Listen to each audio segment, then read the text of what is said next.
폭탄이 떨어졌습니다. 그런데 군사기지가 아니었어요. 국가가 범죄에 손을 내민 곳. 캄보디아. 세계 최대 범죄 조직의 심장부에 폭탄이 떨어졌습니다. 그 건물이 불타기 시작했어요. 너무 정확했죠. 오차 1m. 나토 분석관은 경악했습니다. 이건 우리 무기가 아닌데. 폭탄 잔해에 적힌 5글자. 코리아. 1억 원짜리 작은 폭탄 하나가 110km를 날아가 정의를 실현했습니다. 도대체 한국은 언제 이런 무기를 만든 겁니까? 왜 미국도 유럽도 못 막은 범죄 조직을 한국이 제거할 수 있었을까요? 딱 1초만요. 좋아요와 구독 꾹 부탁드립니다. 폭탄이 떨어졌습니다. 정확히, 너무 정확하게 말이죠. 그런데 이상했습니다. 군사기지가 아니라 범죄단지가 불타고 있었습니다. 저는 사이먼 클라크입니다. 영국 공군 대령 출신이자 나토 무기체계 평가국 수석 분석관으로 30년을 복무했죠. 걸프전도 겪었고 아프간 전장도 경험했습니다. 수천 번의 폭격을 분석했고 수백 개의 무기 시스템을 평가해왔어요. 그런데 그날 새벽 제 모든 경험이 무용지물이 되는 순간을 목격했습니다. 브뤼셀 나토 본부, 제 사무실 모니터에 빨간 경보등이 켜졌습니다. 태국과 캄보디아 국경에서 군사 충돌이 발생한 겁니다. 저는 즉시 위성 영상을 띄웠어요. 실시간으로 전송되는 화면 속에서 섬광이 터졌습니다. 폭격이 시작된 거죠. 첫 번째 착탄 지점을 확인하는 순간 제 손이 멈췄습니다. 좌표를 다시 확인했어요. 군사기지? 아니었습니다. 레이더 시설? 그것도 아니었죠. 미사일 기지? 역시 아니었습니다. 화면을 확대했습니다. 불타는 건물은 고층 복합 건물이었어요. 겉으로 보기엔 평범한 사무용 건물 같았습니다. 그런데 주변에 철조망과 감시탑이 즐비했죠. 이상했습니다. 제 가슴이 철렁 내려앉았어요. 도대체 뭘 폭격한 거지? 급하게 정보망을 뒤졌습니다. 그리고 알게 됐죠. 그곳이 바로 동남아 최대 범죄 조직의 데이터 센터라는 사실을요. 보이스피싱 서버, 불법 카지노 운영 본부, 인신매매 관리 시스템이 집결된 곳이었습니다. 캄보디아 국내 총생산의 최대 30%를 책임지는 어마어마한 규모였어요. 전 세계 범죄 네트워크의 중추 신경 같은 곳이었죠. 그런데 왜 태국군이 그곳을 폭격한 겁니까? 이건 국경 분쟁이 아니었어요. 뭔가 다른 목적이 있었습니다. 저는 최근 뉴스를 떠올렸습니다. 몇 달 전 한국인 대학생 한 명이 캄보디아에서 실종됐었죠.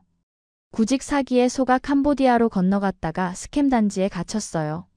탈출을 시도했다가 발각됐습니다. 그리고 고문당한 끝에 숨졌죠. 시신이 발견됐을 때 한국은 경악했습니다. 국제사회도 충격에 빠졌어요. 그런데 캄보디아 정부는 묵묵부답이었습니다. 오히려 수사를 방해했죠. 왜냐고요? 그 범죄 조직들이 캄보디아 경제를 지탱하고 있었거든요. 정부 고위층과도 연결돼 있었습니다. 손댈 수 없는 구조였어요. 그래서 국제사회는 분노했지만 할 수 있는 게 없었습니다. 외교적 압박? 소용없었죠. 경제 제재? 캄보디아는 이미 가난한 나라였습니다. 그런데 지금 그 범죄 조직의 심장부가 불타고 있었습니다. 누군가 직접 나섰던 겁니다. 저는 두 번째 폭격 지점을 확인했습니다. 이번엔 캄보디아 포병 부대였어요. 국경에서 30km 떨어진 곳이었죠. 로켓 발사대 6기가 완전히 파괴됐습니다. 세 번째 타격은 방공 레이더 기지였습니다. 핵심 군사시설이 차례로 무력화되고 있었어요. 이건 우연이 아니었어요. 계획된 작전이었습니다. 군사 타격과 범죄 소탕을 동시에 진행하고 있었던 겁니다. 그런데 더 놀라운 건 따로 있었습니다. 민간인 피해가 단 한 명도 없었다는 거죠. 폭격 정밀도가 어마어마했습니다. 오차 범위가 3m 이하였어요. 건물만 정확히 타격하고 주변 지역은 온전했습니다. 이게 가능한 일인가? 30년 경력의 군사 분석가인 제가 봐도 믿기지 않는 수준이었습니다. 미국의 정밀 유도 폭탄 JDAM도 이 정도는 아니었거든요. 저는 태국 공군에 연락을 취했습니다. 어떤 무기를 사용했는지 알아야 했어요. 몇 시간 후 태국 측에서 이미지 파일을 보내왔습니다. 폭탄 파편 사진이었죠. 확대해서 봤습니다. 탄두 조각에 각인된 글자들이 보였어요. 제 심장이 빠르게 뛰기 시작했습니다. 거기엔 영어가 아니라 다른 언어가 새겨져 있었습니다. 한글이었어요. 그리고 그 옆에 또렷하게 적힌 단어 하나. 코리아. 한국? 저는 의자에서 벌떡 일어났습니다. 다시 한번 확인했어요. 틀림없었습니다. 한국제 무기였습니다. KG집이라는 코드명도 보였죠. 한국형 정밀 유도 폭탄이었습니다. 사거리 110km, 오차 3m 이하. 제가 아는 어떤 무기보다 뛰어난 성능이었어요. 한국이 이런 걸 만들었다고? 믿기지 않았습니다. 물론 저도 한국의 성장을 알고 있었어요. 젊은 시절 한국 공군과 훈련한 적도 있었죠. 1990년대 중반 F-16 전술 교육차 방문했었습니다. 훌륭한 군인들이었어요. 열정적이고 배우려는 의지가 강했죠. 하지만 그때 한국은 가난했습니다. 무기는 전부 수입했어요. 자체 생산 능력은 거의 없었죠. 그런데 지금 제 눈앞의 데이터는 달랐습니다. 한국이 만든 폭탄이 전장을 지배하고 있었어요. 그것도 단순한 군사작전이 아니었습니다. 범죄의 심장을 정확히 겨냥한 정의의 타격이었죠. 저는 다시 위성 영상을 재생했습니다. 폭격 순간을 반복해서 봤어요. 태국 공군 F-16이 국경 너머에서 폭탄을 투하합니다. 그 폭탄은 날개를 펼치고 활공했어요. 100km가 넘는 거리를 날아갔습니다. 그리고 정확히 목표물의 중심부를 관통했죠. 주변 시설은 멀쩡했습니다. 민간인은 한 명도 다치지 않았어요. 오직 목표물만 타격당했습니다. 이건 단순한 무기가 아니었어요. 정의를 구현하는 도구였습니다. 제 머릿속이 복잡해졌습니다. 이 전쟁은 단순한 국경 분쟁이 아니다. 누군가 숨기고 있는 다른 목적이 있다. 한국의 무기가 범죄 조직을 파괴했다. 이 세 가지 사실이 계속 맴돌았어요. 연결고리가 보이기 시작했습니다. 한국인 대학생이 죽었고 국제사회는 분노했죠. 하지만 아무도 손쓸 수 없었습니다. 캄보디아 정부 자체가 범죄 조직과 연결돼 있었거든요. 정부 관료들이 뒷돈을 받고 있었어요. 경찰도 군대도 범죄 조직 편이었습니다. 국가 전체가 범죄의 공범이었던 겁니다. 그런데 갑자기 태국과 캄보디아가 충돌했어요. 그리고 첫 타격이 범죄 조직을 향했습니다. 우연일까요? 아니었습니다. 이건 계획된 작전이었어요. 누군가 의도적으로 이 상황을 만들었습니다. 그리고 그 중심에 한국이 있었죠. 창밖을 바라봤습니다. 브뤼셀에 동이 트고 있었어요. 하지만 제 마음속엔 어둠이 가득했습니다. 불길한 예감이 들었죠. 이건 시작에 불과하다. 더 큰 무언가가 다가오고 있어. 저는 커피를 한 모금 마셨습니다. 손이 떨렸어요. 30년 군 생활 중 처음 느끼는 감정이었습니다. 두려움이 아니었습니다. 경외감이었죠. 한국이라는 나라가 세상이 모르는 사이에 이렇게 성장했다는 사실에 대한 경외감이었습니다. 그리고 동시에 깨달았습니다. 세상이 바뀌고 있다는 걸요. 서방 중심의 군사 질서가 흔들리고 있었습니다. 새로운 플레이어가 등장했어요. 그 이름은 바로 대한민국이었습니다. 모니터 속 폭탄 잔해를 다시 한번 봤습니다. 코리아. 그 5글자가 제 뇌리에 깊이 박혔습니다. 이제 세상은 한국을 무시할 수 없을 거야. 저는 보고서 작성을 시작했습니다. 나토 본부에 이 사실을 알려야 했어요.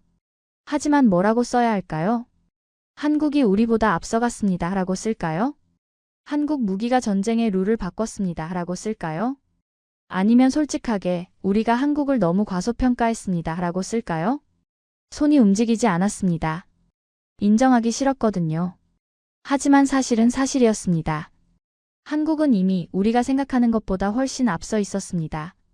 그날 새벽 저는 깨달았습니다. 이 전쟁은 시작에 불과하다는 것을요. 더 큰 이야기가 펼쳐질 것이라는 걸요.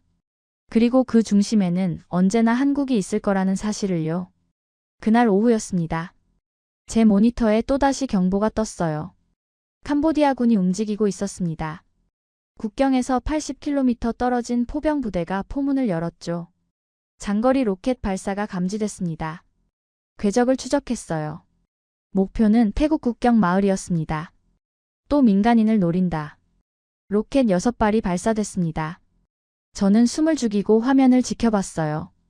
요격 시스템은 작동하지 않았습니다. 태국군은 준비가 안 돼 있었던 거죠. 로켓들이 낙하했습니다. 폭발음이 연속으로 터졌어요. 민가 여러 채가 파괴됐습니다. 사상자가 발생했죠. 위성 영상으로 봐도 참혹했습니다. 캄보디아는 명백한 국제법 위반을 저질렀어요. 민간인 거주 지역을 의도적으로 공격한 겁니다. 전쟁 범죄였습니다. 시계를 봤습니다. 오후 2시 17분이었어요. 태국 정부가 어떻게 반응할지 궁금했습니다. 보복 공습을 할까요? 아니면 국제사회에 호소할까요? 그런데 놀랍게도 태국군은 즉각 움직였습니다. 공습 경보가 발령됐어요. 공군 기지에서 F-16 편대가 긴급 출격했습니다. 벌써? 너무 빨랐습니다.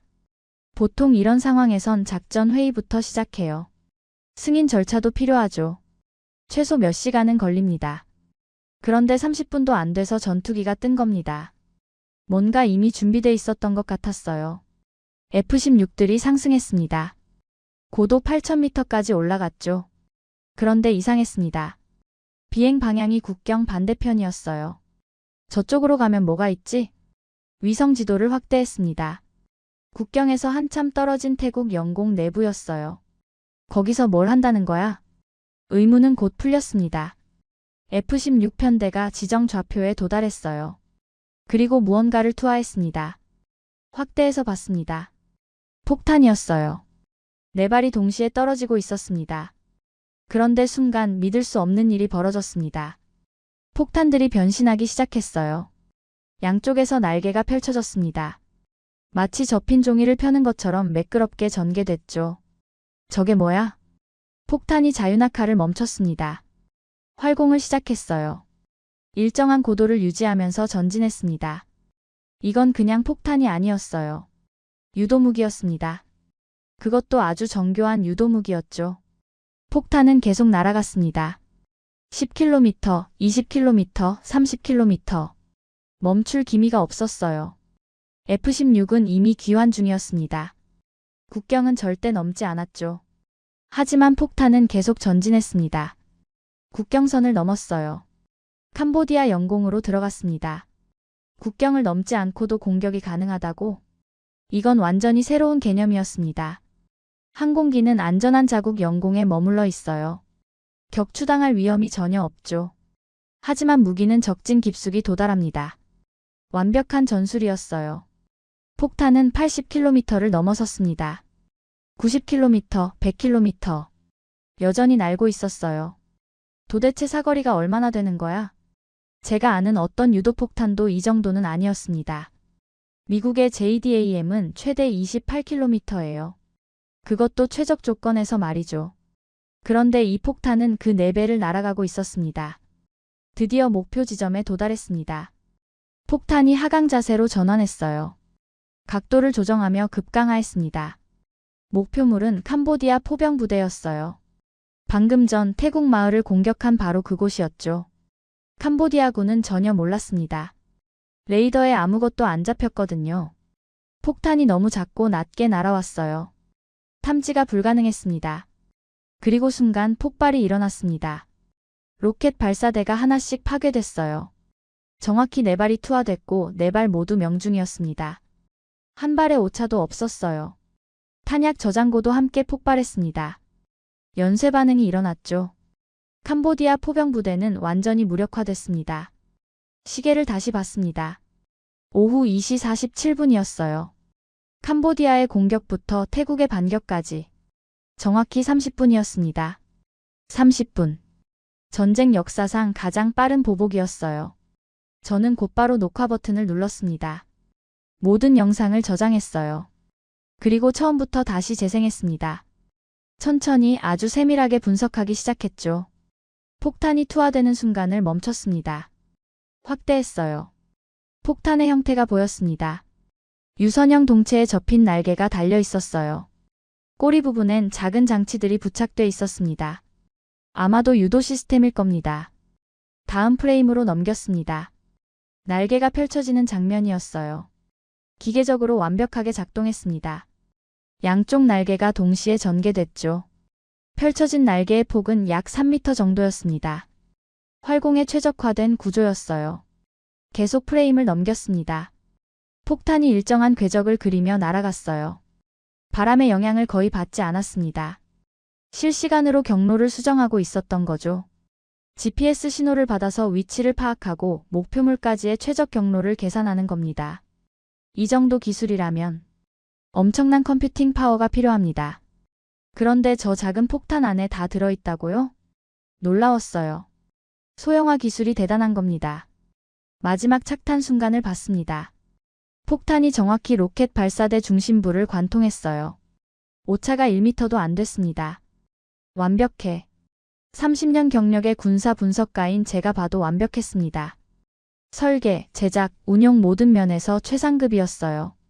저는 나토 정보 공유 시스템에 접속했습니다. 동맹국들끼리 군사 정보를 나누는 네트워크죠. 태국도 미국의 우방국입니다. 정보가 공유될 거예요. 검색을 시작했습니다. 태국 캄보디아 분쟁, 무기 시스템. 몇 개의 파일이 떴습니다. 그중 하나를 열었어요. 태국 공군이 올린 보고서였습니다. 사진들이 첨부돼 있었죠. 폭격 현장에서 수거한 파편들이었습니다. 탄두 조각, 날개 파편, 유도 장치 일부. 하나씩 확대해서 봤습니다. 대부분 심하게 손상돼 있었어요. 하지만 일부는 온전했습니다. 특히 날개 부분 파편이 눈에 들어왔어요. 금속 표면에 뭔가 각인돼 있었습니다. 더 확대했습니다. 글자들이 보이기 시작했어요. 제 손이 떨렸습니다. 영어가 아니었어요. 한글이었습니다. 그리고 그 옆에 또렷하게 새겨진 단어. 코리아. 제 심장이 빠르게 뛰었습니다. 다른 파편 사진도 열었어요. 탄두 조각에도 같은 글자가 있었습니다. KGGB라는 코드명도 보였죠. 한국형 정밀 유도 폭탄이었습니다. 한국이 이걸 만들었다고? 여전히 믿기지 않았어요.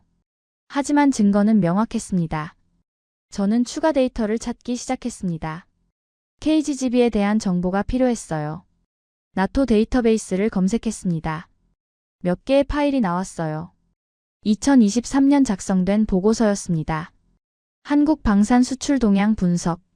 열어봤습니다. KGGB에 대한 간단한 설명이 있었어요. 사거리 110km. 명중률 오차 3m 이하. 단가 약 1억 원. 유도 방식 GPS와 관성항 법장치 복합. 110km. 미국 JDAM의 4배였습니다. 그것도 가격은 절반이에요.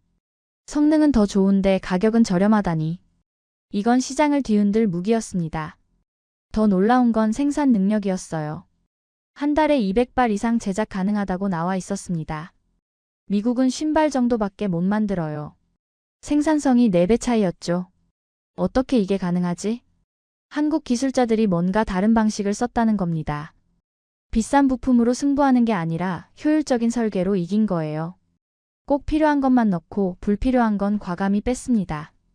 그 결과가 이 무기였죠. 저는 의자에 기댔습니다. 천장을 바라봤어요. 머릿속이 복잡했습니다. 한국이 우리를 앞섰어. 인정하고 싶지 않았지만 사실이었습니다. 기술적으로, 경제적으로, 전략적으로 모든 면에서 한국이 앞서 있었어요. 국경을 넘지 않고도 적을 타격할 수 있습니다. 조종사의 안전도 보장되죠. 비용도 저렴해요. 대량 생산도 가능합니다. 완벽한 무기 시스템이었습니다. 모니터를 다시 봤습니다. 코리아라는 5글자가 화면을 채우고 있었어요. 그 글자가 제 뇌리에 깊이 박혔습니다. 이제 세상이 바뀌는군. 서방 중심의 무기 시장이 흔들리고 있었습니다. 새로운 강자가 등장한 겁니다. 그 이름은 대한민국이었어요. 창밖을 봤습니다. 브뤼셀에 해가 지고 있었어요. 하지만 제 마음속엔 무언가 떠오르고 있었습니다. 경외감이었죠. 한국이라는 나라에 대한 경외감이었습니다. 저는 보고서를 작성하기 시작했습니다.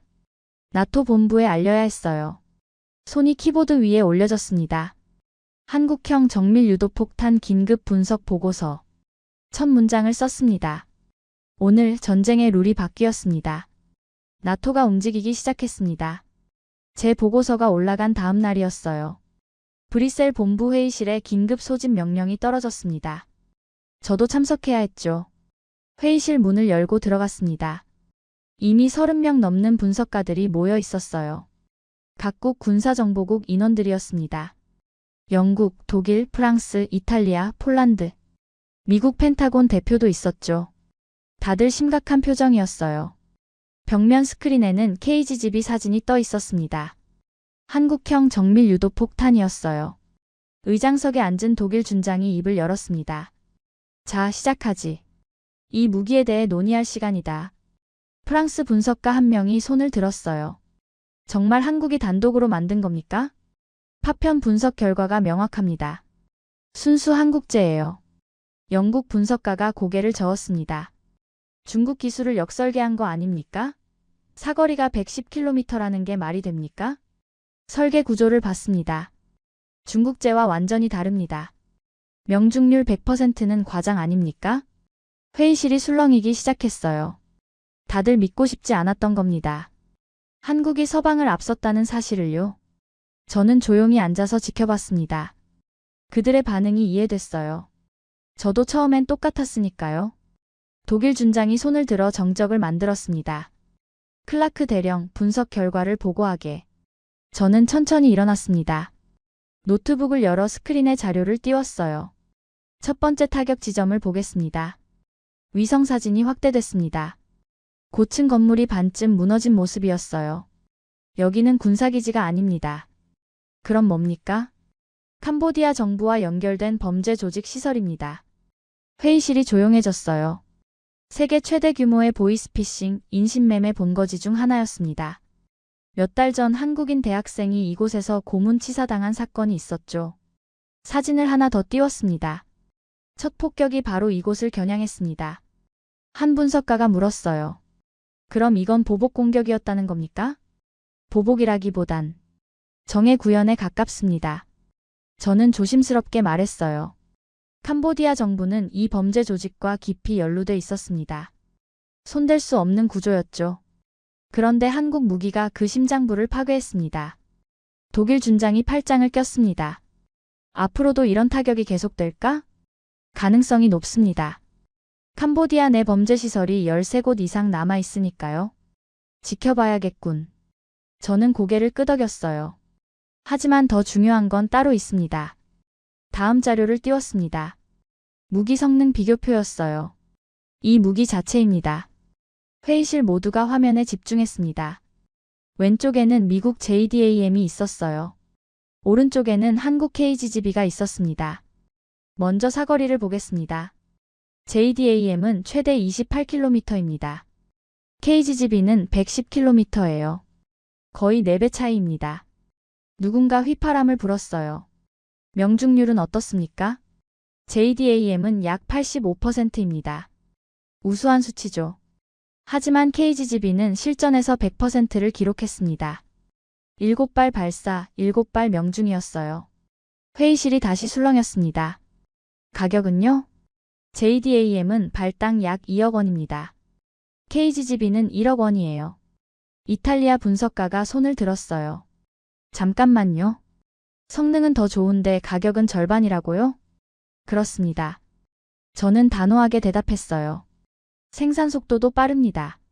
미국이 50발 만들 때 한국은 200발 만들어요. 독일 준장이 미간을 찌푸렸습니다. 어떻게 그게 가능하지? 설계 철학이 다릅니다. 저는 KGB 구조도를 띄웠어요. 우리는 최첨단 부품으로 승부합니다. 비싸지만 확실하죠. 한국은 효율성으로 승부했습니다. 불필요한 건 과감히 빼고 꼭 필요한 것만 넣었어요. 날개 구조를 가리켰습니다. 이 접이식 날개를 보십시오. 단순하지만 효과적입니다. 투하전엔 접혀 있다가 공중에서 펼쳐지는 구조예요. 양력을 최대한 활용해서 사거리를 늘렸습니다. 꼬리 부분을 확대했어요. 여기 작은 프로펠러가 있습니다. 추진 장치가 아닙니다. 공기 흐름으로 전기를 만드는 발전기예요. 그 전기로 유도 시스템을 작동시킵니다. 프랑스 분석가가 감탄했습니다. 천재적인 설계군요. 별도의 연료가 필요 없습니다. 중량도 줄고 사거리도 늘어나죠. 폴란드 분석가가 물었어요. 그럼 왜 태국이 한국 무기를 선택한 겁니까? 미국 무기도 있는데요. 저는 잠시 멈췄습니다. 이 질문이 핵심이었어요. 세 가지 이유가 있습니다. 손가락을 하나씩 펴며 말했어요. 첫째, 가격입니다. JDAM의 절반 가격이에요. 태국 같은 나라에겐 중요한 요소죠. 둘째, 사거리입니다. 110km면 국경을 넘지 않고도 적을 칠 수 있어요. 조종사 안전이 보장됩니다. 셋째, 잠시 숨을 고르고 말했습니다. 성능입니다. 실전 명중률 100%는 거짓말하지 않아요. 회의실이 조용해졌습니다. 다들 불편한 표정이었어요. 미국 펜타곤 대표가 반박했습니다. 하지만 JDAM도 검증된 무기 아닙니까? 맞습니다. JDAM은 훌륭한 무기예요. 저는 인정했어요. 하지만 전장은 변하고 있습니다. 이제는 더 멀리, 더 정확하게, 더 저렴하게가 기준이 됐어요. 그 기준을 한국이 만들었습니다. 영국 분석가가 목소리를 높였습니다. 그래도 우리가 기술 선두 아닙니까? 나토가 세계 최강인데요. 저는 고개를 저었어요. 과거엔 그랬습니다. 하지만 지금은 데이터를 다시 가리켰습니다. 숫자가 말해줍니다. 우리가 뒤처졌어요. 독일 준장이 한숨을 쉬었습니다.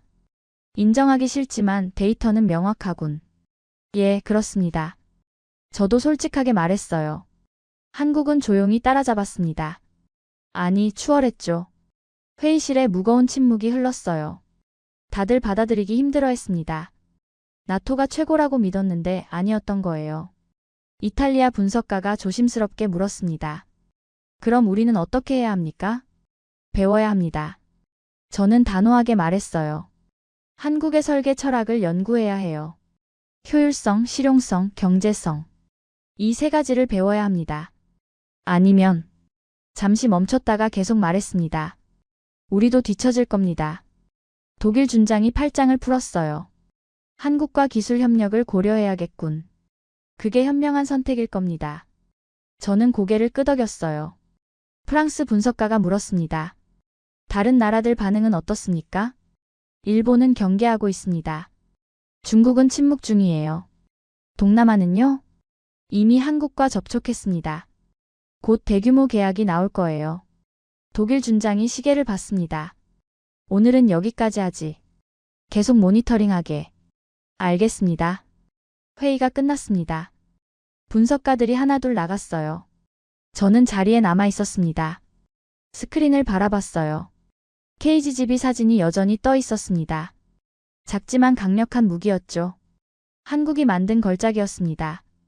결국 인정할 수밖에 없군. 혼잣말처럼 중얼거렸어요. 30년 경력의 군사 분석가로서 사실을 직시해야 했습니다. 한국은 더 이상 따라오는 나라가 아니었어요. 앞서가는 나라였습니다. 창밖을 봤습니다. 브뤼셀의 하늘이 흐렸어요. 마치 제 심정 같았습니다. 나토의 자존심이 흔들리고 있었죠. 하지만 동시에 새로운 가능성도 보였습니다. 한국과 협력한다면 더 강력해질 수 있었어요. 경쟁자가 아니라 파트너로 봐야 해. 다시 중얼거렸습니다. 노트북을 닫고 일어났어요. 더 많은 보고서를 써야 했습니다. 나토 수뇌부를 설득해야 했죠. 한국을 제대로 평가하라고. 과소평가하지 말라고. 그리고 협력을 고려하라고. 문을 열고 나가면서 마지막으로 뒤돌아봤습니다. 스크린 속 KGB가 눈에 들어왔어요. 작은 폭탄이었지만 세상을 바꾸고 있었습니다. 한국이 만든 작은 날개가 전쟁의 룰을 다시 쓰고 있었어요. 복도를 걸으며 생각했습니다. 이제 시작이야. 한국은 더 많은 걸 보여줄 거야. 그 예감은 틀리지 않을 거였습니다. 그날 저녁 뉴스가 터졌습니다. 모든 채널이 긴급 속보를 띄웠어요. 제 사무실 TV도 켜져 있었습니다. CNN이었죠. 앵커가 긴장된 목소리로 말했어요. 도널드 트럼프 대통령이 택함 전면전에 대해 언급했습니다. 화면이 백악관으로 전환됐습니다. 트럼프가 연단에 서 있었어요. 그의 표정은 자신감으로 가득했습니다. 태국과 캄보디아의 충돌에 대해 말씀드리겠습니다. 그가 카메라를 똑바로 봤어요. 저는 내일 양국 정상과 전화통화를 할 예정입니다. 우리는 다시 평화를 이끌 것입니다. 평화를 원합니다. 그것이 미국의 사명이니까요. 기자들이 펜을 움직였어요. 플래시가 터졌습니다. 트럼프는 잠시 멈췄다가 계속 말했어요. 10월 말 쿠알라룸푸르에서 저는 양국 평화협정을 중재했습니다. 그때처럼 이번에도 평화를 만들 겁니다. 저는 기억했어요. 2025년 10월에 그 협정을요. 트럼프가 직접 나서서 태국과 캄보디아를 중재했었죠. 성공적이었습니다. 그의 외교적 승리였어요. 근데 이번에는 우리 미국만이 아닙니다. 저는 몸을 앞으로 기울였습니다. 뭔가 중요한 말이 나올 것 같았거든요. 이번엔 대한민국이 함께합니다. 심장이 쿵 내려앉았어요. 한국? 트럼프가 계속 말했습니다. 그들이 보여준 기술은 전쟁의 룰을 바꿨습니다. 이제 평화도 함께 만들 수 있어요. 그의 미소가 화면을 가득 채웠습니다. 미국과 한국이 함께라면 세계는 또 한 번 멈출 수 있습니다. 기자 한 명이 손을 들었어요. 한국의 역할이 구체적으로 무엇입니까? 트럼프가 고개를 끄덕였습니다. 한국은 기술적 파트너입니다. 우리의 중요한 동맹국이죠. 그들의 정밀 무기가 이번 분쟁에서 결정적 역할을 했어요. 저는 화면을 뚫어지게 봤어요. 트럼프가 한국을 공개적으로 언급하고 있었습니다. 이건 엄청난 일이었어요. 미국 대통령이 동맹국의 무기를 이렇게 직접 칭찬하는 건 흔하지 않거든요. 다른 기자가 물었습니다. 중국은 이번 사태를 어떻게 보고 있습니까? 트럼프의 표정이 약간 굳었어요. 중국은 자신들의 입장을 밝혔습니다. 우리는 평화를 원합니다. 간결한 대답이었습니다. 더 이상 중국 얘기는 하고 싶지 않아 보였어요. 기자회견이 끝났습니다. 하지만 뉴스는 계속됐어요. CNN 앵커가 다시 나타났습니다.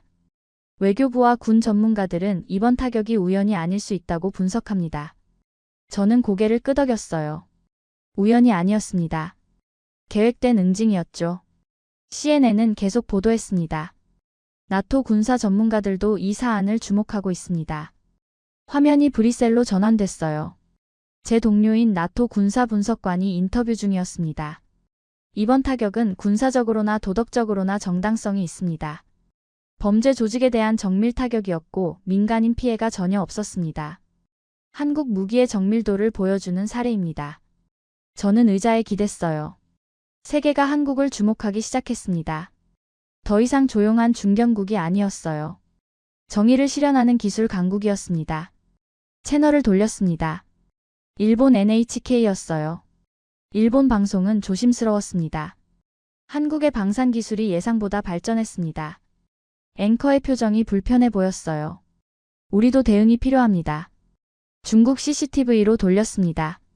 앵커가 무표정하게 말했습니다. 태국 캄보디아 분쟁은 내정 문제입니다. 외부 개입은 바람직하지 않습니다. 한국에 대한 직접적 언급은 피했어요. 하지만 분위기는 느껴졌습니다. 불편해하고 있었죠. 다시 CNN으로 돌렸습니다. 이번엔 군사 전문가가 나와 있었어요. 한국 무기가 보여준 건 단순한 성능이 아닙니다. 정확성과 도덕성의 결합이었죠. 범죄자를 응징하면서도 민간인은 한 명도 다치지 않았어요. 이게 바로 21세기 전쟁의 새로운 기준입니다. 저는 고개를 끄덕였어요. 그 말이 맞았습니다. 한국은 새로운 기준을 만들고 있었어요. 전화가 울렸습니다. 나토 작전국이었어요. 클라크 대령, 트럼프 발언 봤나? 예, 지금 보고 있습니다. 이거 큰일 됐네. 한국을 공개적으로 지지했어. 그렇습니다.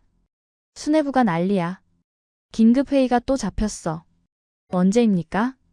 내일 아침 첫 일정이야. 준비해둬. 알겠습니다. 전화를 끊었어요. 다시 TV를 봤습니다. 트럼프의 기자회견 영상이 반복 재생되고 있었어요. 미국과 한국이 함께라면 세계는 또 한 번 멈출 수 있습니다. 그 문장이 계속 울렸습니다. 한국은 더 이상 뒤에 있는 나라가 아니었어요. 미국과 어깨를 나란히 하는 파트너였습니다. 창밖을 봤습니다. 브뤼셀에 밤이 깊어가고 있었어요. 하지만 제 머릿속은 복잡했습니다. 한국이 세상을 바꾸고 있어. 혼잣말처럼 중얼거렸어요. 조용히 그러나 확실하게. 노트북을 열었습니다. 내일 회의 자료를 준비해야 했어요. 하지만 손이 멈췄습니다. 뭐라고 보고해야 할까요? 한국이 우리와 대등해졌습니다. 라고 쓸까요? 아니면 솔직하게 한국이 일부 분야에서 우리를 앞섰습니다. 라고 쓸까요? 깊게 숨을 들이쉬고 타이핑을 시작했어요. 트럼프 대통령 발언 후속 분석 보고서. 한국은 이제 세계 무대의 주요 플레이어입니다. 무시할 수 없고 과소평가해서는 안 됩니다. 협력을 강화해야 합니다. 손을 멈추고 다시 창밖을 봤어요. 별이 떠 있었습니다. 그 별들처럼 한국도 빛나고 있었어요. 세계의 중심으로, 기술의 선두로, 정의의 상징으로. 이제 시작이야. 다시 중얼거렸습니다. 한국의 시대가 열리고 있어. 전쟁은 격화됐습니다. 캄보디아가 반격을 준비하고 있었어요. 국경 근처에 대규모 병력이 집결했습니다. 저는 위성 영상으로 그 모습을 지켜봤어요. 캄보디아군 진영이 확대됐습니다. 전차들이 줄지어 배치돼 있었죠. VT-4였습니다. 중국 제3세대 주력 전차였어요. 제법 강력한 무기였습니다. 그 옆으로 방공 시스템이 보였어요. HQ-12 지대공 미사일이었습니다. 중거리 요격 시스템이죠. KS-1A 미사일도 함께 배치돼 있었습니다. 구형이긴 했지만 여전히 위협적이었어요. 전부 중국제로 무장했군. 혼잣말처럼 중얼거렸습니다. 캄보디아는 중국의 무기 원조를 받아왔거든요.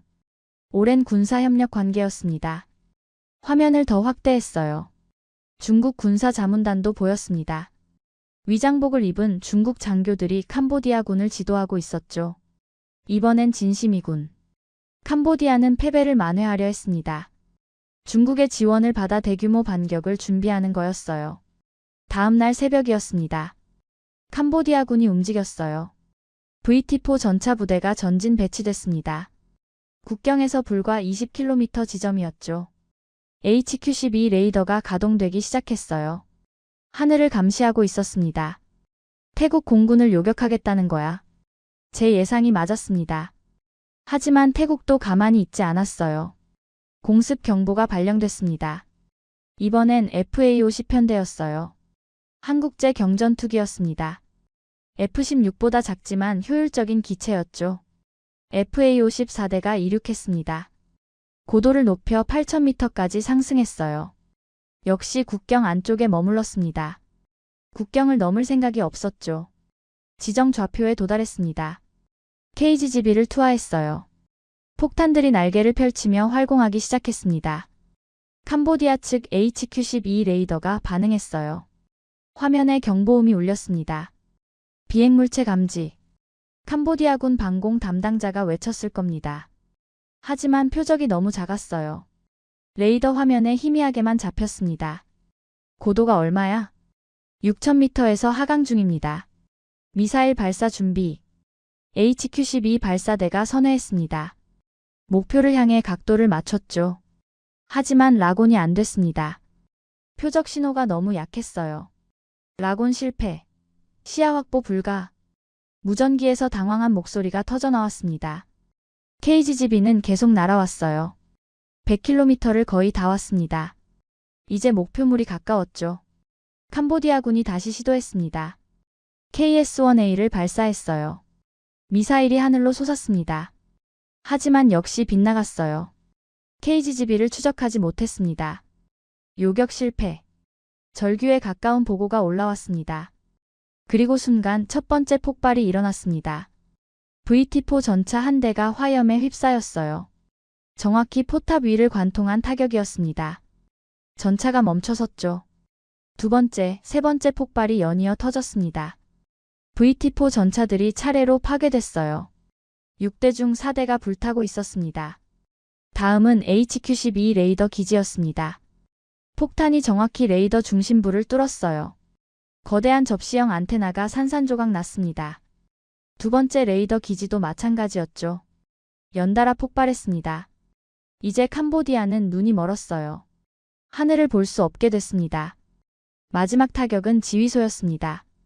중국 자문단이 있던 바로 그곳이었죠. 폭탄이 건물 지붕을 뚫고 들어갔습니다. 내부에서 폭발했어요. 지휘소가 완전히 무너졌습니다. 통신이 두절됐죠. 단 10분 만의 일이었습니다. 캄보디아군 주력 부대가 무력화됐어요. 중국제 무기 시스템은 단 한 발도 요격하지 못했습니다. 요격률 제로였죠. 반면 한국 무기는 8발 발사, 8발 명중이었습니다. 명중률 100%를 또다시 기록했어요. 저는 화면을 멍하니 바라봤습니다. 믿기지 않았어요. 중국 무기가 이렇게 무력했다니. HQ-12는 중국이 자랑하는 방공 시스템이었습니다. 수십억 원을 들여 개발한 무기였죠.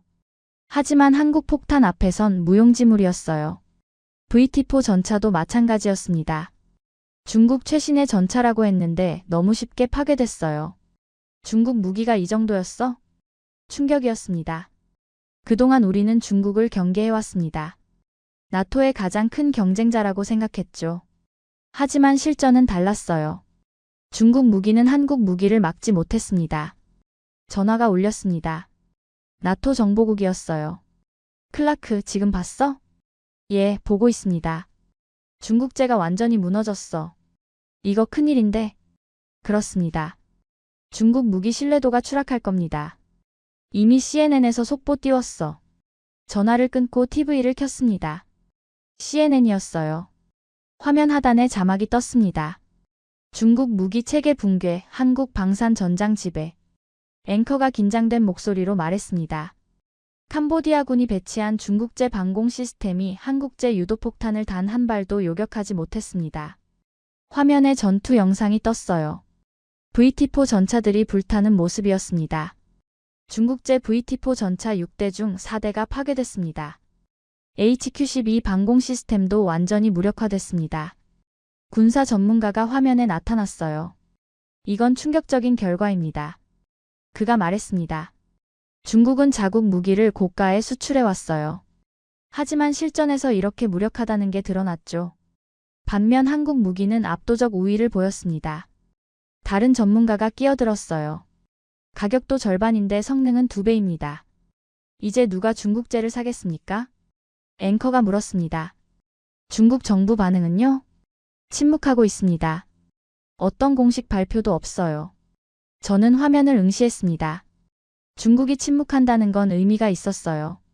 인정하고 싶지 않은 거였죠. 자국 무기가 패배했다는 사실을요. 채널을 돌렸습니다. 로이터 뉴스였어요. 한국 방산 주가 급등. 자막이 떴습니다. KGGB 제조사 주가가 20% 올랐습니다. FA50 제조사도 15% 상승했어요. 시장이 반응하고 있었습니다. 투자자들은 현실을 빨리 알아차렸죠. 한국 무기가 대세라는 걸요. 다시 CNN으로 돌렸습니다. 이번엔 국제 반응을 다루고 있었어요. 동남아 국가들이 한국 무기 도입을 검토 중입니다. 필리핀, 베트남, 말레이시아 국기가 화면에 떴습니다.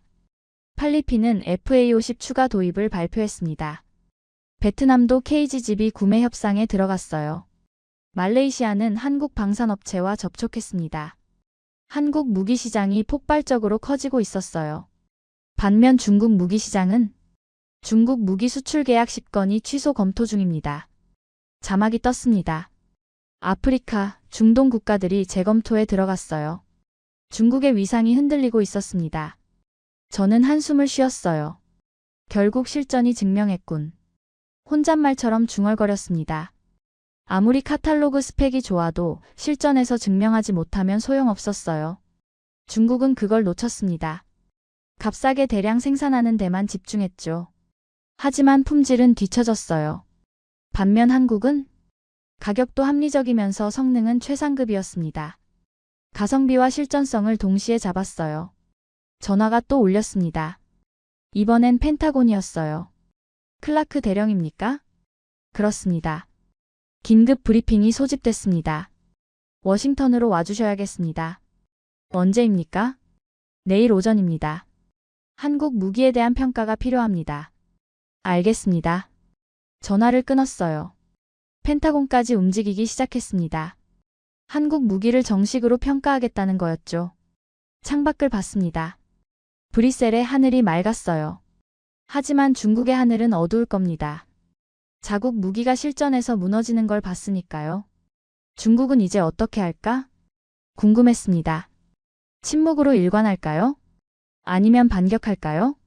하지만 분명한 건 세상이 바뀌고 있다는 거였습니다. 중국 중심의 저가 무기 시장이 흔들렸어요. 한국이 새로운 기준을 만들고 있었습니다. 가성비와 품질을 동시에 만족시키는 기준을요. TV를 끄고 자리에 앉았습니다. 보고서를 써야 했어요. 펜타곤 브리핑 자료를 준비해야 했습니다. 키보드에 손을 얹었어요. 중국 무기 체계 붕괴 분석 보고서. 제목을 썼습니다. 그리고 첫 문장을 입력했어요. 오늘 중국 무기의 신화가 무너졌습니다. 그 전에 저는 인천공항에 서 있었습니다.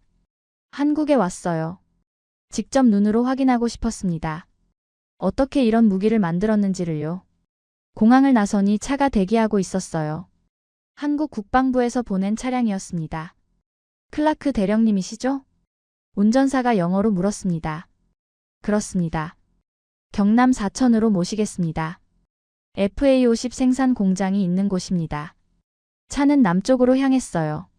고속도로를 달렸습니다. 창밖으로 한국의 풍경이 펼쳐졌어요. 높은 빌딩들, 잘 정비된 도로, 빠르게 움직이는 사람들.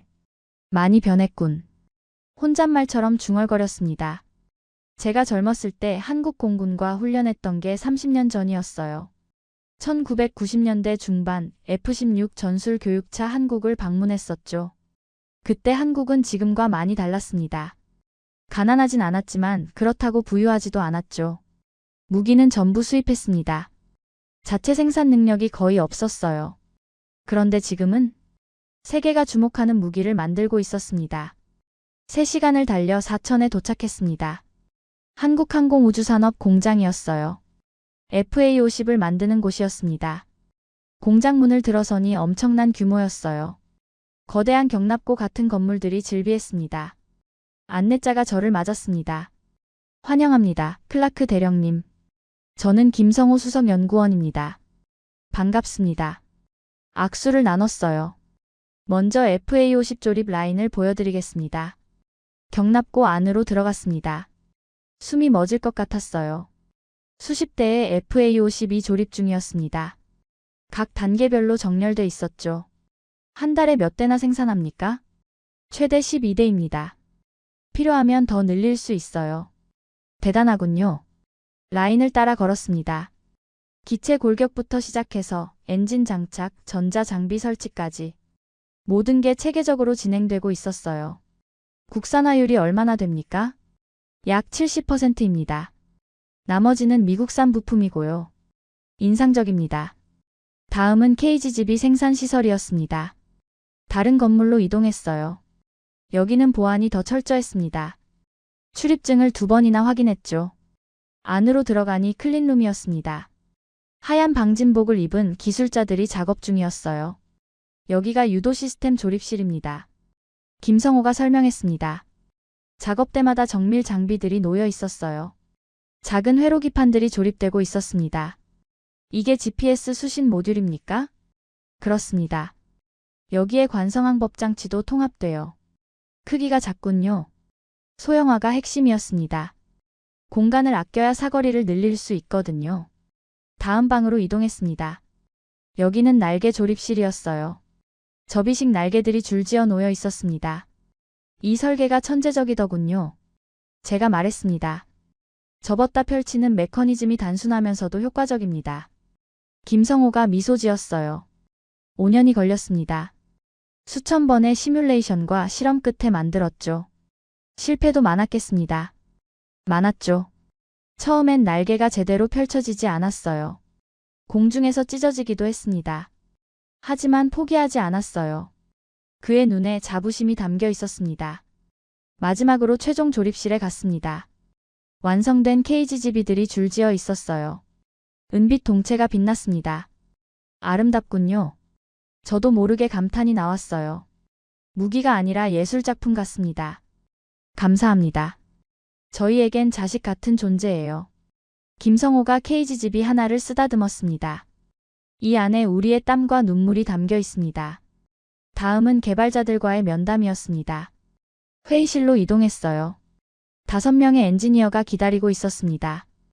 FA50 설계팀장, KGGB 개발 책임자, 유도 시스템 전문가, 생산 관리자, 품질 담당자였죠. 자리에 앉았습니다. 여러분께 직접 듣고 싶습니다. 어떻게 이런 무기를 만들 수 있었습니까? 잠시 침묵이 흘렀어요. KGGB 개발 책임자가 입을 열었습니다.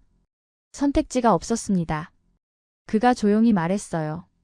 미국의 기술 이전을 요청했지만 거절당했어요. 유럽도 마찬가지였습니다. 그래서 직접 만들기로 했죠. 처음부터 다시 시작했습니다.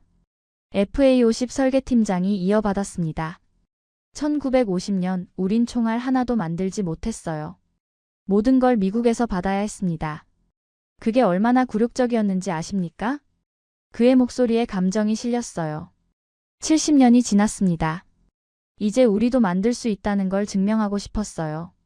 유도 시스템 전문가가 말했습니다. 우리에겐 기술이 부족했습니다. 하지만 절실함은 넘쳤어요. 밤을 새웠고 주말도 없었습니다. 가족을 못 본 날이 수백 일이었죠. 하지만 후회는 없습니다. 생산 관리자가 웃으며 말했어요. 우린 가성비로 승부했습니다. 비싼 부품을 쓰는 게 아니라 효율적인 설계로 이겼어요.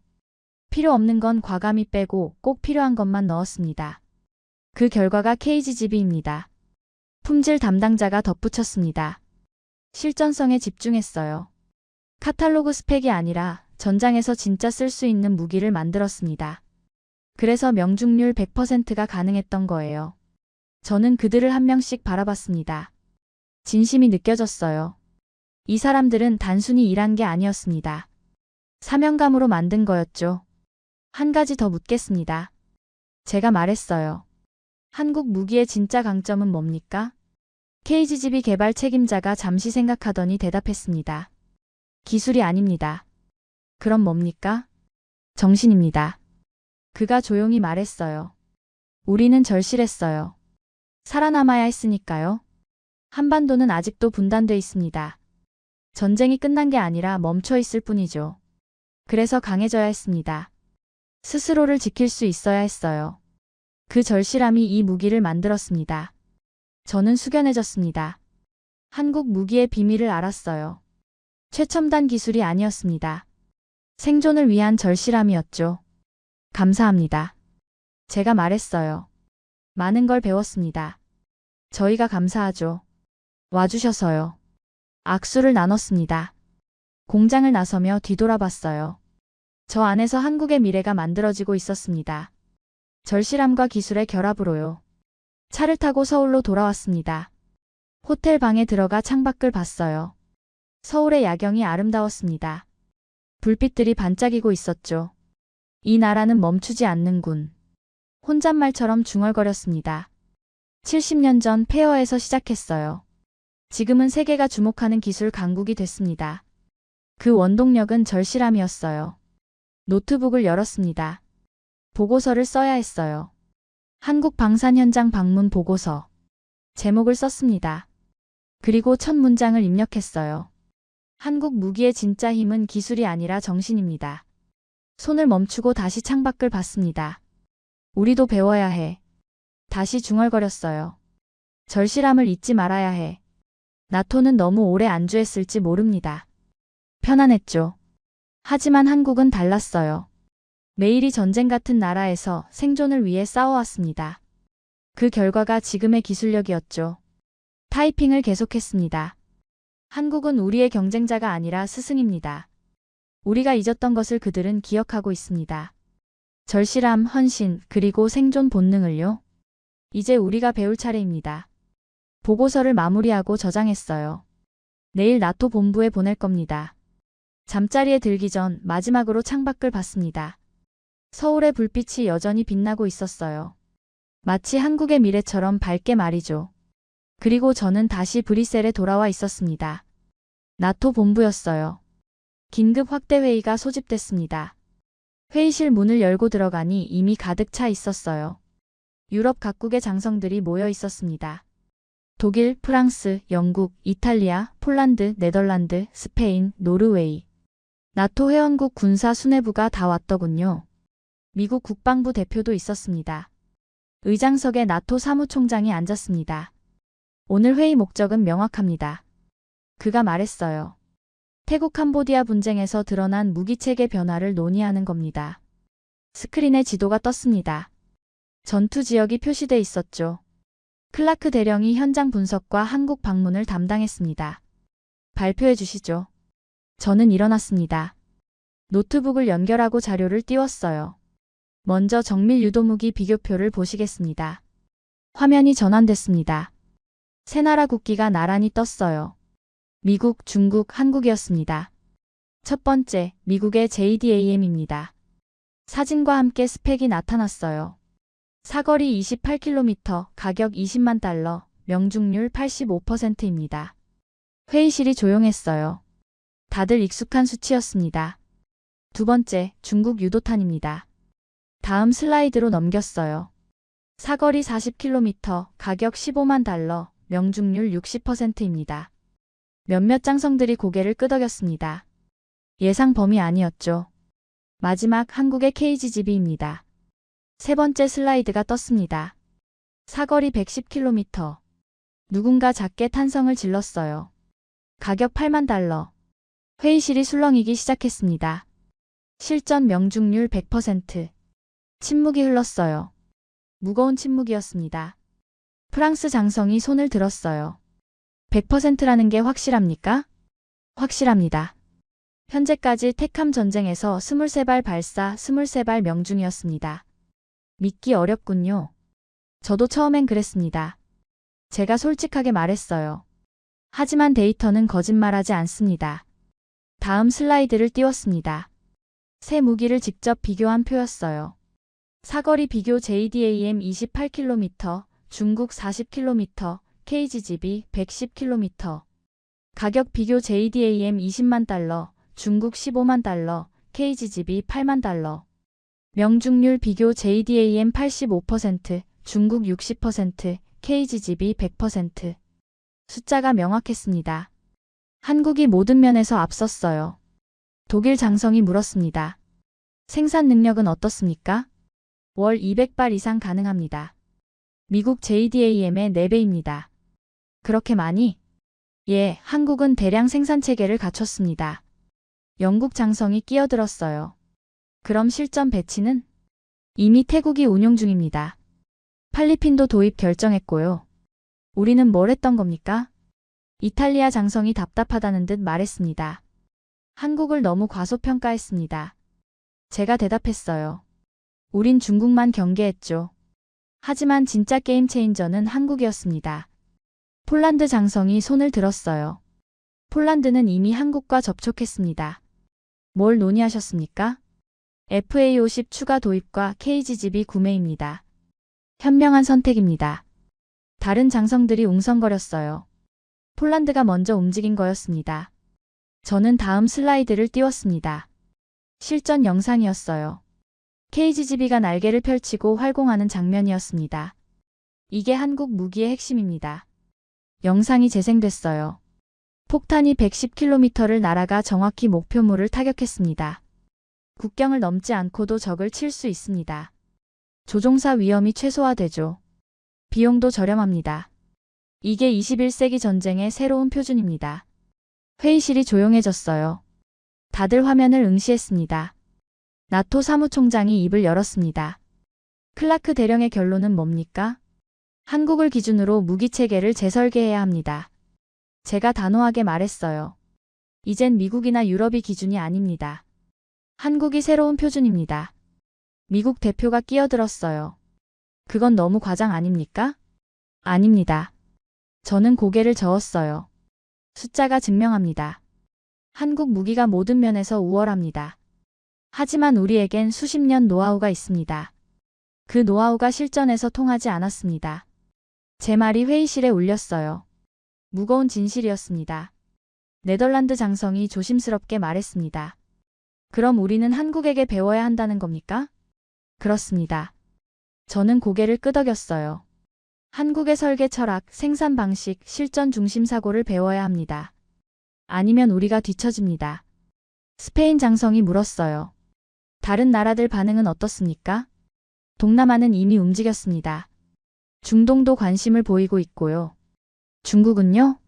침묵하고 있습니다. 자국 무기가 실전에서 무너졌으니까요. 노르웨이 장성이 한숨을 쉬었습니다.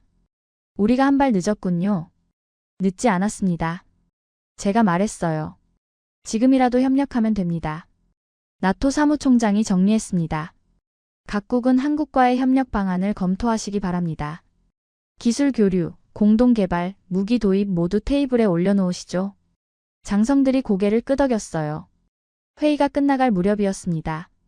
벨기에 장성이 마지막으로 말했어요. 30년 군 생활하면서 이런 순간은 처음입니다. 무슨 뜻입니까? 우리가 틀렸다고 인정하는 순간이요. 그가 쓸쓸하게 웃었습니다. 그런데 이상하게도 자존심이 상하지 않습니다. 왜죠? 한국은 우리 동맹국이니까요. 함께 강해지면 되는 거잖아요. 저는 고개를 끄덕였어요. 그 말이 맞았습니다. 한국은 적이 아니었어요. 동맹이었습니다. 회의가 끝나고 복도로 나왔습니다. 장성들이 3-3-5 모여 대화하고 있었어요. 폴란드처럼 우리도 먼저 움직여야 해. 한국 업체 연락처 좀 줄 수 있나? FA-50이 좋다던데 우리 공군에도 적합할까? 분위기가 완전히 바뀌었습니다. 처음엔 회의적이었던 사람들이 이제 적극적이었어요. 사무실로 돌아왔습니다. 창밖을 봤어요. 브뤼셀의 야경이 조용했습니다.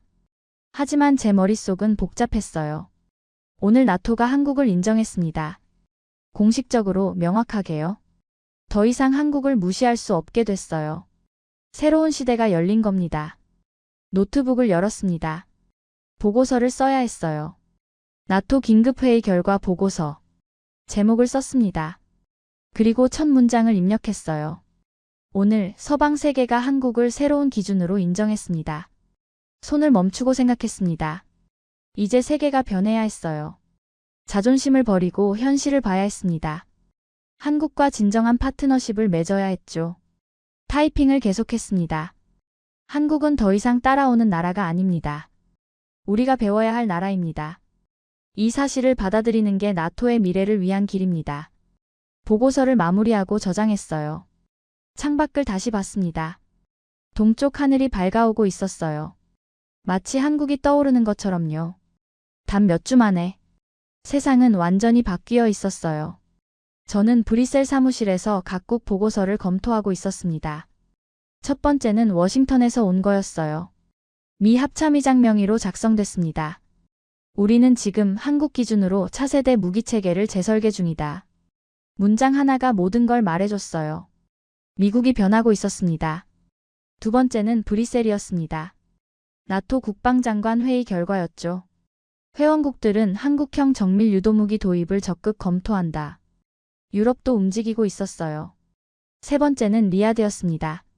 사우디아라비아 국방부 보고서였어요. 한국과 30억 달러 규모 방산 계약 체결. 중동까지 한국을 선택했습니다. 네 번째는 마닐라였어요. 필리핀 공군 작전 보고서였습니다. FA-50 전력화 완료. KGB 실전 배치 개시. 동남아는 이미 한국 무기로 무장하고 있었죠. 다섯 번째는 바르샤바였습니다. 폴란드 국방부 발표문이었어요. 한국과 전략적 방산 파트너십 체결. FA-50 48대 추가 도입. 유럽 국가들이 줄줄이 따라붙고 있었습니다. 저는 한숨을 쉬었어요. 정말 바뀌었군. 불과 1년 전만 해도 한국은 조용한 나라였습니다. 이제는 전 세계가 주목하는 방산 강국이 됐어요. 전화가 울렸습니다. 나토 작전국이었어요. 클라크 회의실로 오게. 무슨 일입니까? 태국에서 큰 발표가 있었어. 직접 보는 게 좋겠어. 회의실로 갔습니다. 대형 스크린에 뉴스가 떠 있었어요. 태국 국방장관이 기자회견 중이었습니다. 태국은 한국과 KGGB2 대량 도입 계약을 체결했습니다. 자막이 떴어요. KGGB2 사거리 200km급 차세대 유도폭탄. 제 눈이 커졌습니다. 200km? 옆에 있던 분석가가 말했어요. 한국이 업그레이드 버전을 만들었답니다. 사거리가 2배로 늘었네요. 정밀도도 더 높아졌대요. 이동 표적도 타격 가능하다고 합니다. 대단하군요. 태국 국방장관이 계속 말했습니다. 우리는 향후 5년간 500발을 도입할 계획입니다. 총 계약 규모는 10억 달러입니다. 회의실이 술렁였어요. 10억 달러는 작은 금액이 아니었습니다. 뉴스가 바뀌었습니다. 이번엔 베트남이었어요. 베트남 국방부 대변인이 나왔습니다. 베트남도 한국과 방산 협력을 강화하기로 했습니다. FA50과 KGGB 도입을 협상 중입니다. 다음은 말레이시아였습니다. 말레이시아 공군이 한국 업체와 접촉했습니다. 차세대 전투기 도입 사업에 FA50이 유력합니다. 동남아 전체가 한국 무기로 향하고 있었어요. 반면 중국 무기 시장은 중국 무기 수출 계약 10건이 취소 검토 중입니다. 자막이 떴습니다. 아프리카, 중동 국가들이 재검토에 들어갔어요. 중국의 위상이 흔들리고 있었습니다. 저는 한숨을 쉬었어요. 결국 실전이 증명했군. 혼잣말처럼 중얼거렸습니다. 아무리 카탈로그 스펙이 좋아도 실전에서 증명하지 못하면 소용없었어요. 중국은 그걸 놓쳤습니다. 값싸게 대량 생산하는 데만 집중했죠. 하지만 품질은 뒤처졌어요. 반면 한국은 가격도 합리적이면서 성능은 최상급이었습니다. 가성비와 실전성을 동시에 잡았어요. 뉴스가 계속됐습니다. 이번엔 유럽이었어요. 노르웨이, 덴마크, 체코가 한국과 접촉했습니다. 심지어 독일도 관심을 보이고 있어요. 독일까지? 예, 독일 국방부가 KGGB 성능 평가를 요청했답니다. 저는 고개를 저었어요. 막을 수 없겠군요. 그렇습니다. 나토 작전국장이 한숨을 쉬었습니다. 이제 한국이 글로벌 스탠다드야. 다른 장군이 회의실로 들어왔어요. 여러분, 중요한 소식입니다. 뭡니까? 다음 달 실시되는 레드플래그 훈련 말입니다. 레드플래그는 미 공군 최대 연합훈련이에요. 세계 각국이 참가합니다. 한국군이 FA50과 KGGB를 가져옵니다. 실전 시연을 하겠다네요. 회의실이 조용해졌어요. 그럼 미국 무기와 직접 비교되겠군요. 그렇습니다. 전 세계가 지켜볼 겁니다. 저는 조용히 듣고 있었습니다. 이제 피할 수 없게 됐어요. 한국 무기와 서방 무기가 같은 훈련장에서 평가받는 겁니다. 전 세계가 결과를 주목할 거였죠. 회의가 끝나고 사무실로 돌아왔습니다. 책상에 앉아 생각에 잠겼어요. 불과 1년 전만 해도 상상도 못했습니다. 한국이 이렇게 빠르게 부상할 줄은요. 컴퓨터를 켰습니다. 이메일이 하나 와 있었어요. 나토 사무총장 명의였습니다. 클라크 대령, 보고서 잘 봤네. 자네 예측이 맞았어. 한국은 이제 무시할 수 없는 플레이어야. 다음 주 국방장관 회의 때 발표하게. 주제는 한국과의 새로운 파트너십이네. 저는 회신을 작성했습니다. 알겠습니다. 준비하겠습니다. 보내기 버튼을 누르고 창밖을 봤어요. 브뤼셀의 하늘이 맑았습니다. 1억 원짜리 폭탄이 세상을 바꿨어. 혼잣말처럼 중얼거렸습니다. 작은 폭탄 하나가 군사 질서를 재편했어요. 서방 중심의 무기 시장이 흔들렸습니다. 새로운 강자가 등장했죠. 그 이름은 대한민국이었습니다. 저는 보고서를 열었습니다. 나토 국방장관 회의 자료를 준비해야 했어요. 제목을 입력했습니다. 한국과의 새로운 파트너십 협력의 시대. 그리고 첫 문장을 썼어요. 한국은 더 이상 우리 뒤를 따라오는 나라가 아닙니다. 우리와 어깨를 나란히 하는 파트너입니다. 일부 분야에선 우리를 앞서고 있습니다. 손을 멈추고 생각했습니다. 나토가 어떻게 반응할까요? 협력을 선택할까요? 아니면 경쟁을 택할까요? 저는 협력이 답이라고 믿었어요. 한국은 적이 아니었습니다. 동맹이었죠. 함께 강해지면 됐어요. 타이핑을 계속했습니다. 우리의 선택은 명확합니다. 한국과의 진정한 파트너십을 구축해야 합니다. 기술 교류, 공동 개발, 상호 존중. 이것이 21세기 동맹의 모습입니다. 보고서를 작성하며 문득 깨달았습니다. 제가 변했다는 걸요. 처음 한국 무기를 봤을 때 저는 회의적이었어요. 한국이 뭘 할 수 있겠어? 그렇게 생각했죠. 하지만 지금은 달랐습니다. 한국을 존경했어요. 그들의 기술, 헌신, 절실함을요. 저녁 무렵 보고서를 마무리했습니다. 저장하고 나토 본부에 전송했어요. 의자에 기대긴 한숨을 쉬었습니다. 정말 긴 여정이었어. 한국 무기를 처음 본 날부터 지금까지 모든 게 빠르게 변했어요. 하지만 확실한 건 더 이상 예전으로 돌아갈 수 없다는 거였습니다. 세상은 바뀌었어요. 한국이 중심에 섰습니다. 저는 일어나 창가로 갔습니다. 해가 지고 있었어요. 하지만 동쪽에선 무언가 떠오르고 있었습니다. 새로운 시대였죠. 한국이 만들어가는 새로운 질서였습니다. 이제 시작이야. 마지막으로 중얼거렸어요. 한국의 시대는 계속될 거야. 책상으로 돌아와 노트북을 닫았습니다. 오늘 하루도 끝났어요. 하지만 한국의 이야기는 끝나지 않았습니다. 계속될 거였죠. 더 강하게, 더 높이, 더 멀리. 그리고 저는 그 여정을 지켜볼 겁니다. 경외감을 가지고요. 70년 전 총알 하나 만들지 못했던 그 나라가 이제 세계 군사 표준이 됐습니다. 미국이 인정했고 나토가 고개를 숙였으며 전 세계가 한국을 주목하기 시작했어요. 절실함이 기술이 됐고 생존 본능이 혁신이 됐습니다. 한국은 조용히 그러나 확실하게 세상의 중심으로 걸어 들어갔죠. 여러분은 알고 계셨나요? 우리가 이렇게 강한 나라였다는 걸요. 우리가 만든 무기가 단순히 파괴가 아니라 정의를 실현할 수 있다는 걸요. 이제 다시 묻습니다. 한국은 어디까지 갈 수 있을까요? 작은 폭탄이 세상을 바꾼 것처럼 우리의 다음 도전은 무엇이 될까요? 조용히 세상을 바꿔온 대한민국 그리고 한국의 기술자들의 이야기를 담은 오늘의 사연을 함께 해주셔서 감사합니다. 지금까지 우인스의 수진이었습니다. 오늘도 끝까지 함께 해주셔서 정말 감사합니다. 수진이랑 우인스 다음에도 함께해요. 오늘도 행복한 하루 되세요. 사랑합니다. 우인수 우리들의 이야기